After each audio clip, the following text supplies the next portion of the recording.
There's a strange quiet that follows the loudest heartbreaks. For Jennifer Lopez, that silence came after a lifetime of noise. Spotlights, cameras, applause, gossip, and the sound of her own heart breaking in public again and again. When she finally spoke the words, "Once I'm done, you're dead to me," the world froze. People called it cold. Some called it cruel. But to the woman who had spent decades giving everyone else the best parts of herself, it was liberation. Today, Jennifer Lopez isn't the starlet chasing validation. She's a woman standing calmly at the center of her own storm, no longer asking anyone to understand her peace. And that, more than any award or romance, might be her greatest achievement. It happened, fittingly, on a microphone. Howard Stern's studio, a place famous for cutting through the polished layers of celebrity, was where Lopez chose to be unfiltered for the first time in years. For 2 decades, she'd avoided that room. Stern had a reputation for questions that disarmed even the most media-trained guests. Lopez used to joke she'd never sit across from him because she didn't trust herself not to tell the truth. But something had changed. By the time she finally walked through those studio doors, she was ready to say things she once whispered only to therapists and friends at 3 a.m. The woman who'd built her empire on control came prepared to let go. Stern didn't waste time. He teased. He pushed, and Lopez, usually careful, measured, deliberate, smiled and gave him everything. Not gossip. Not performance. Just truth. She talked about aging in an industry that worships youth. About how strange it felt to still be proving herself after selling more than 80 million records. And then she talked about Hustlers. That film in 2019 was supposed to change everything. Critics raved. Fans cheered. Award pundits predicted her name would finally be read at the Golden Globes. It wasn't. "I felt snubbed," she admitted. It hurt. But then she added almost softly, "I learned not to need it. The validation has to come from me." Those words weren't rehearsed. They came from a place of exhaustion that every listener could recognize. She'd spent her life chasing applause. Now she was chasing peace. Stern leaned forward. "And what about love?" The question hung in the air like static. For a second, you could almost hear the city outside go quiet. Everyone knew who he meant, even if he didn't say the name. Ben Affleck. The man whose face was forever attached to hers in old tabloids labeled Bennifer. The man who had reappeared 2 decades later like a ghost from a happier timeline. Lopez didn't flinch. "What did I learn?" she repeated. "It's not that I'm not lovable. It's that they're not capable." The line hit like thunder. Stern blinked. Listeners leaned closer to their radios. "They gave me what they had," she continued. "All the rings. All the things. The houses, the marriage, the promises. But they didn't have what it takes to love me the way I needed. No anger. No bitterness, just calm finality. It was the sound of a door closing. Not slammed. Just shut." To understand the weight of those words, you have to remember who Jennifer Lopez used to be. The girl from the Bronx who danced her way into living rooms on In Living Color. The actress who became a pop star, then a movie lead, then an empire. Her romances became headlines because the world mistook visibility for intimacy. She fell in love publicly and fell apart publicly, too, and each time she smiled through it. But smiling is heavy work. By the time the latest marriage began to crack, Lopez was carrying decades of expectation. The expectation to be radiant, forgiving, strong, and endlessly patient. When she finally decided to stop performing perfection, she didn't crumble. She studied herself instead. She told Stern, almost casually, "When I got divorced this last time, it was the best thing that ever happened to me." The host raised an eyebrow. Lopez nodded. "It forced me to go inward. I had to figure out who I was without anyone else's reflection." She didn't do it alone. "I had a religious coach," she said, "a therapist, a couples therapist, an individual therapist, a coach to understand addiction. I had everything. I told myself I'm going to figure this out, even if it kills me." It was half joke, half confession. But underneath was the truth of a woman who refused to keep repeating her own heartbreak. Therapy changed her rhythm. For the first time, Lopez stopped asking why people failed her and started asking why she kept trying to save them. She began to learn that love, Real love begins with self-respect. For a long time, she said, I thought love was something someone else could give me, but you have to learn to give it to yourself first. That sentence became the quiet thesis of her new life. It's visible in her performances, less desperate to please, more grounded. It's audible in her interviews, slower, warmer, thoughtful. It's even there in her fashion. The sequins still sparkle, but the woman wearing them doesn't need them to be seen. She knows her own light now. When Lopez and Affleck eventually appeared on the same red carpet again, the world leaned forward, waiting for signs, the look, the touch, the spark that had fueled 20 years of speculation. What they got instead was something rarer: civility. They smiled politely. They exchanged pleasantries. They looked like two people who had loved deeply, hurt deeply, and finally understood that closure is sometimes the real happy ending. No drama. No awkwardness, just acceptance. In Hollywood, that's almost revolutionary. The more Lopez spoke, the clearer it became that she wasn't talking about one man. She was talking about every version of herself. That had needed someone else's approval to feel complete. And that's what connected with listeners across generations. Men and women alike heard their own stories in her calm voice. Stories of giving too much, forgiving too easily, and forgetting themselves in the process. After the interview aired, social media exploded, not with scandal, but with gratitude. She's not heartless, one comment read. She's healed. Another said, she finally said what we've all felt. Closure doesn't need to be pretty. It just needs to be real. It was as if people had been waiting for someone to give them permission to move on. Today, Jennifer Lopez moves differently. On stage, she still commands attention, but the energy has shifted. Her shows feel like celebrations, not auditions.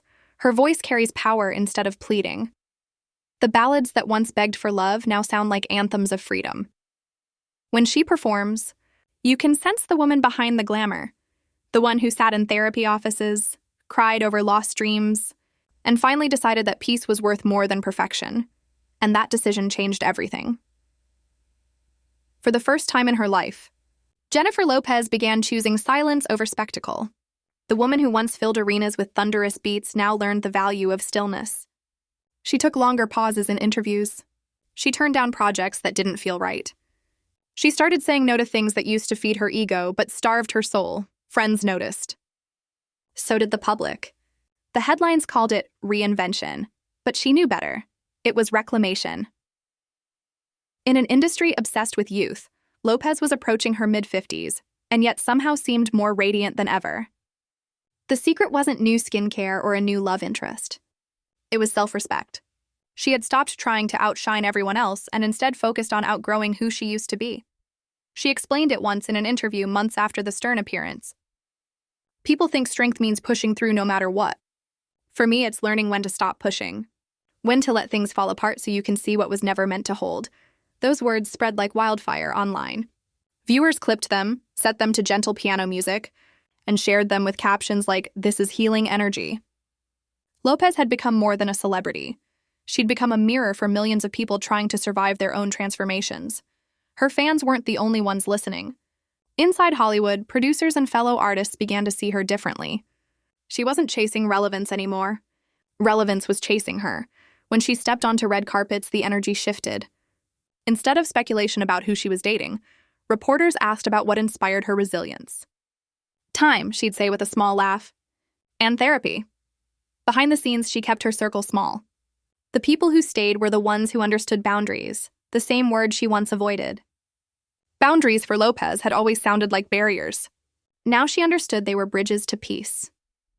Her relationship with Ben Affleck had taught her that love, even when it's deep, can be unhealthy if it costs your sense of self. Their history was almost cinematic, two stars falling for each other in the blinding heat of early 2000s fame. They tried to live a normal love story under paparazzi lights that never switched off. When it fell apart, the tabloids framed it as tragedy. When they reunited 2 decades later, it was marketed as redemption, but fairy tales rarely survive real life. Behind the smiles, old wounds reopened. Affleck was battling his own demons: addiction, exhaustion, public pressure, and Lopez, ever the fixer, tried to hold everything together. It worked for a while, but love built on repair eventually collapses under its own weight.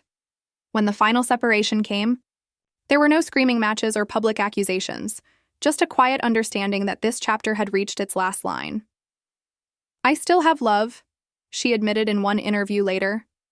But love doesn't always mean staying. Sometimes it means wishing someone peace from a distance. The public, always hungry for drama, expected fireworks. Instead, Lopez gave them grace, no subtweets, no veiled lyrics, no emotional press tours. She simply moved forward, and the beauty of it was how unremarkable it looked. Just a woman choosing her sanity.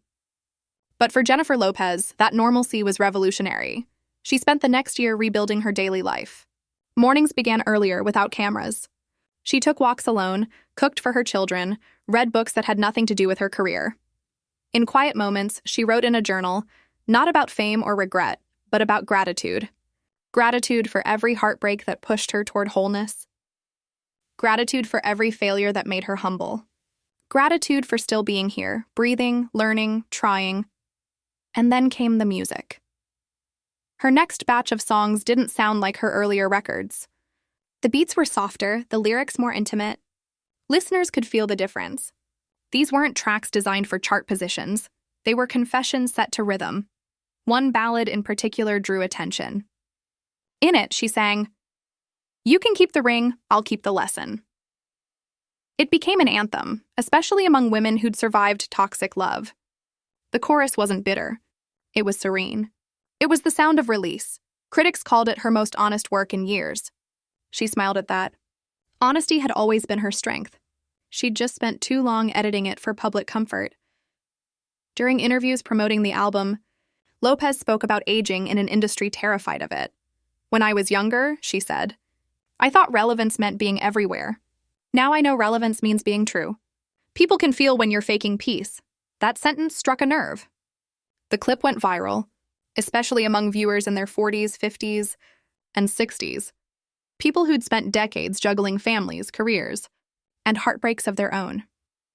Jennifer Lopez had somehow turned her personal evolution into a universal conversation about self-worth. Even her fashion began to reflect her new mindset. Gone were the elaborate, glitter-heavy costumes that screamed for attention. In their place came minimalist gowns, clean lines, muted tones.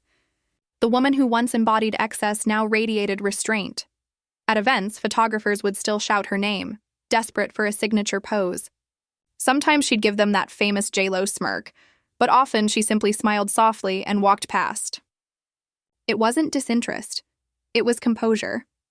When asked why she'd toned down her style, she said, "I'm not trying to convince anyone anymore. If the light is real, it doesn't need sequins." Of course, not everyone understood. Some critics called her aloof. Others accused her of rebranding heartbreak as empowerment. Lopez didn't bother defending herself. "People will always project," she told Vanity Fair. But peace doesn't need permission. That line became a quote printed on posters, Instagram captions, and motivational reels. The irony wasn't lost on her.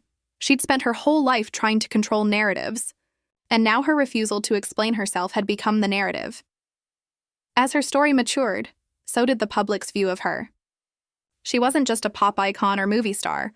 She was a living example of evolution. Every generation saw something different in her. Millennials saw the survivor of early 2000s scrutiny. Gen X saw the hardworking Latina who broke barriers. And older viewers saw a reminder that reinvention has no age limit. Somewhere between all those versions, the real Jennifer Lopez finally found herself. In one candid podcast appearance, she revealed that she'd kept every engagement ring she'd ever received, not as trophies, but as reminders. "Each one marks a season," she said, "and I don't regret any of them. They remind me of who I was trying to be and who I became after."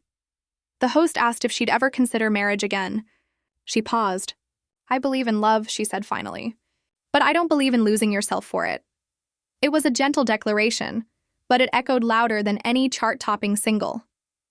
Outside of romance, Lopez began focusing on mentorship. She invested in young Latina filmmakers, supported women entrepreneurs, and launched programs promoting mental health awareness in creative industries. When reporters asked why, she said, "Because nobody talks about what happens when the lights go off." I want the next generation to know they're more than applause. That line could have come from a therapist's office, and maybe it did. But hearing it from a global superstar made it hit differently. Her efforts earned her awards, but more importantly, they earned her peace. She no longer measured success by red carpets or ratings. She measured it by mornings that started without anxiety. Her children noticed the difference first. They'd grown up watching their mother juggle fame, family, and heartbreak like spinning plates. Now they saw stillness. "You're calmer," one of them told her. Lopez smiled. "That's what love of self looks like." That simple statement summarized everything the past 2 decades had taught her. The tabloids still tried to stir stories, rumors of new romances, alleged feuds, but Lopez didn't bite. The headlines faded faster when she ignored them. She'd discovered that silence was the most powerful press release. One night, during a quiet charity gala, she crossed paths with Ben Affleck again. Cameras flashed instinctively, expecting drama. Instead, they got warmth, a brief hug, a smile. 2 people who had once shared the most intense kind of love now shared mutual respect. Later, a journalist asked her about that moment. She said, "It's good to see someone doing well. We both grew up." That's all. The answer was so ordinary, it was almost shocking. But that's the point. Growth isn't glamorous. It's steady. By then, even Affleck had publicly praised her resilience, telling a reporter that Lopez's drive had always inspired him. There was no bitterness, only acknowledgement. 2 lives that had once collided were now running parallel, separate, peaceful, intact. That was closure. Not the Hollywood version with tears and music swelling, but the real-life version with quiet understanding and unspoken forgiveness. And in that closure, Lopez finally found what she'd been chasing since her 20s. Freedom. It sounded simple, but for Jennifer Lopez, it had taken half a lifetime to understand what the word actually meant. For years, she thought freedom meant success, the ability to choose any stage, any role, any love. Now she knew it meant waking up and feeling light. That lightness didn't come overnight. It came from boundaries, therapy, forgiveness, and hundreds of small, quiet decisions no one would ever see. It came from no longer needing the world to clap every time she breathed. When the gossip magazines finally moved on to the next scandal, Lopez found herself able to breathe differently. She could walk through airports without pretending to be unbothered. She could meet someone's eyes without worrying what they'd print about it. She could exist, just exist, and that was the victory. In private, she began writing letters she'd never send, to former lovers, former friends, former versions of herself. Each one ended the same way. "Thank you for teaching me how to let go." Those letters became the blueprint for her next creative chapter. She started shaping a documentary about the cycles of love and loss she'd survived, but this time, she wasn't interested in glamour. She wanted honesty, the kind that shows the wrinkles, the tears, the messy middle that people rarely talk about. "Everyone sees the fairy tales," she told the film crew. "Nobody sees the cost." The footage captured moments of stillness. Lopez sitting barefoot in her garden, humming melodies to herself. Lopez flipping through old photos of her children. Lopez laughing, really laughing, with friends who weren't afraid to tell her no. When the trailer finally dropped, the voiceover said, "Sometimes the ending is the gift." Viewers heard that line and understood exactly what she meant. Her evolution resonated beyond entertainment. Universities began using her interviews in lectures about identity and resilience. Mental health organizations invited her to speak about recovery from public pressure. She agreed, but only if she could keep it unfiltered. In one appearance, she stood on stage, no teleprompter, no stylistic armor, and said, "We talk a lot about success. We don't talk about the sadness that comes after you get everything you thought you wanted. I had to lose almost everything to find peace." The audience, mostly women in their 40s and 50s, sat in absolute silence. When she finished, they gave her a standing ovation, not for being famous, but for being human. Even the press began to shift tone. Instead of dissecting her love life, journalists analyzed her philosophy.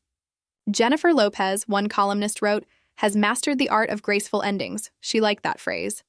Graceful endings, the ability to close a chapter without tearing out the pages. That was the theme of her new era. When asked what happiness looked like to her now, she said, "It's when I don't need to prove my happiness." Simple, profound, true. The world around her hadn't changed. Social media still thrived on drama, but Lopez had become immune to it. She'd built emotional calluses without becoming hardened. She could scroll past rumors and feel nothing but mild amusement. Once, a tabloid headline screamed, "Lopez alone again." She saw it at a grocery store checkout, smiled, and thought, "Alone isn't lonely when you like who you're with." That line later became a lyric in a song that fans now sing back to her at concerts.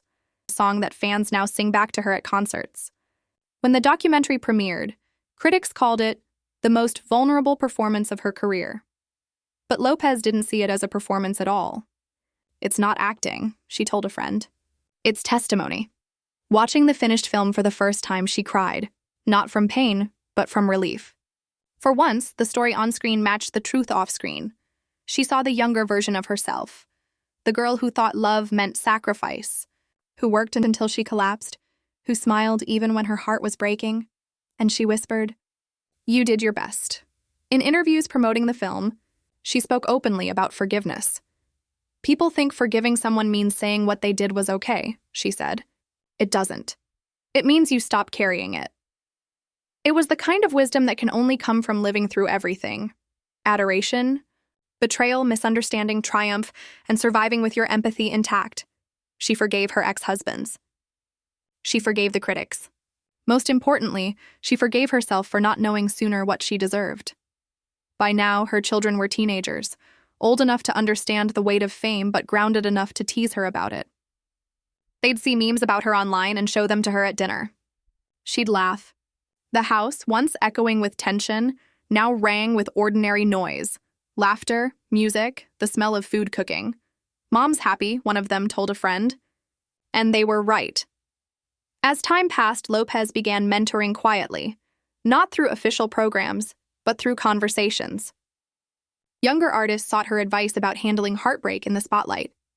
She'd listen, then smile and say, "Let them talk. You just keep living." She taught them how to keep their dignity when the world demanded confession. She reminded them that strength isn't shouting your side of the story. It's knowing you don't owe anyone one.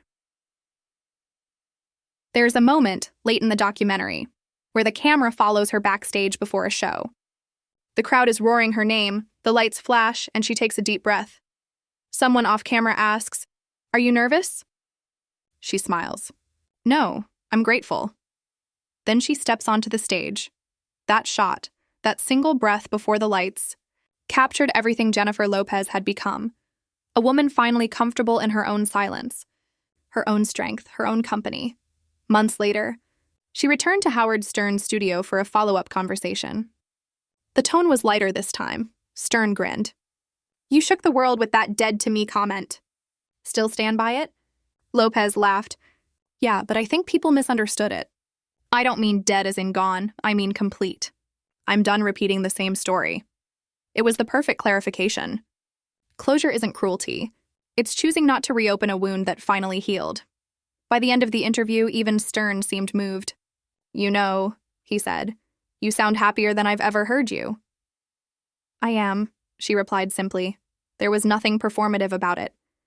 Just truth.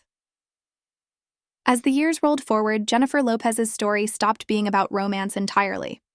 It became about endurance, about a woman who learned, painfully and publicly, that love without self-love is survival at best. And that survival isn't enough. She transformed pain into wisdom, wisdom into art, and art into a message.